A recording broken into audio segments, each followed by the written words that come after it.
Hello guys, welcome back to a new vlog. നിങ്ങൾക്ക് എല്ലാവർക്കും സുഖമല്ലേ? നിങ്ങളുടെ സുഖമായിട്ട് സന്തോഷമായിട്ടിരിക്കുന്നു. അപ്പോൾ നമ്മളിന്ന് കുറച്ച് അമ്പലങ്ങളിലാണ് പോകുന്നത്. ഫസ്റ്റ് പോകുന്നത് മതിക്കുന്ന് ദേവീക്ഷേത്രത്തിലാണ് പോകുന്നത്. പിന്നെ അമ്പലമായതുകൊണ്ട് അതിൻ്റെ ഉള്ളിലുള്ള വീഡിയോകൾ കാര്യങ്ങളൊന്നും എടുത്തിട്ടില്ല. ജസ്റ്റ് ഇത് പുറത്തെ ഭാഗങ്ങൾ മാത്രമേ എടുത്തിട്ടുള്ളൂ. ഇവിടെ ബുധനാഴ്ചകളിൽ നടക്കുന്ന കാര്യസിദ്ധി പൂജ വളരെ പ്രസിദ്ധമാണ് കേട്ടോ. മാത്രമല്ല ഇവിടെ നവഗ്രഹങ്ങളുടെ അമ്പലം കൂടി ഉണ്ട്. അങ്ങനെ ഞങ്ങൾ ഇവിടെ നിന്ന് തൊഴുതിറങ്ങി. കർക്കിടക മാസം ആയതുകൊണ്ട് തന്നെ മരുന്ന് കഞ്ഞി ഉണ്ടായിരുന്നു. അതിന് തൊട്ടടുത്ത് തന്നെയായിട്ട് വേറൊരു ക്ഷേത്രം കൊണ്ട് പകര പാലത്തിക്കര ക്ഷേത്രം. ഇവിടെ ശിവനും വിഷ്ണുവും പ്രതിഷ്ഠയുണ്ട്. അങ്ങനെ ഞങ്ങൾ അവിടെ നിന്നും തൊഴുതിറങ്ങി.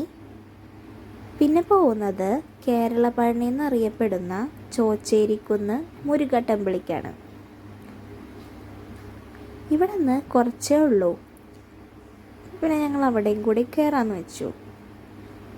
വേണമെന്നുണ്ടെങ്കിൽ പടികൾ മുഴുവൻ കയറിയിട്ട് അമ്പലത്തേക്ക് പോകാം. അല്ലാന്നുണ്ടെങ്കിൽ നമുക്ക് വണ്ടിയും കൊണ്ട് പോകാനായിട്ട് ഒരു വഴിയും കൂടി ഉണ്ട്. അത് കുറച്ച് കുത്തനെയുള്ള കയറ്റാണ്.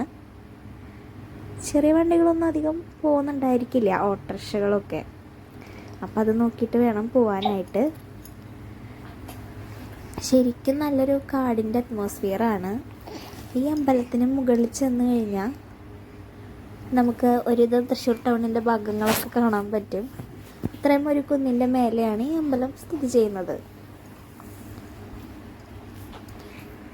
ഇവിടുത്തെ തലമുണ്ടനം ചെയ്യുന്ന വഴിപാടും വളരെ പ്രസിദ്ധമാണ് കേട്ടോ.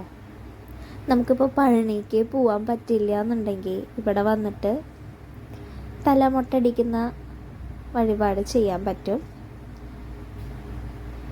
കുട്ടികളെയൊക്കെ ഒരു വയസ്സ് കഴിഞ്ഞാൽ ഇവിടെ കൊണ്ടുവന്ന് തലമുട്ടടിക്കുന്നത് വളരെ പ്രസിദ്ധമാണ് കേട്ടോ. അങ്ങനെ ഞങ്ങൾ കയറി അമ്പലത്തിൻ്റെ അവിടെ എത്തി. കാണുമ്പോൾ ഒരു തമിഴ്നാട് അതിലുള്ള അമ്പലങ്ങളിലൊക്കെ പോലെയാണ് കാണാനായിട്ട്.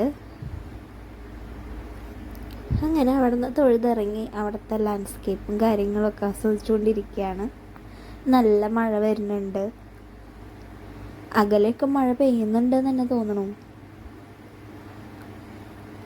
അവിടെ അന്ന് പിറ്റേ ദിവസം എന്തോ ഗണപതി പൂജയോ ഗണപതി ഹോമമൊക്കെ ഉണ്ടായിരുന്നു. അതുകൊണ്ട് തന്നെ അവിടുത്തെ പടികളൊക്കെ കഴുകി ഇറക്കുമായിരുന്നു. പിന്നെ ഞങ്ങൾ പോയപ്പോൾ കുറച്ച് നേരം വൈകിട്ടുണ്ടായിരുന്നു. 10:30 വരെയാണ് അമ്പലത്തിലത്തെ ടൈമിങ്. അപ്പോൾ അതുകൊണ്ടാണ് ഞങ്ങൾ വണ്ടിക്ക് മേലേക്ക് പോയത്.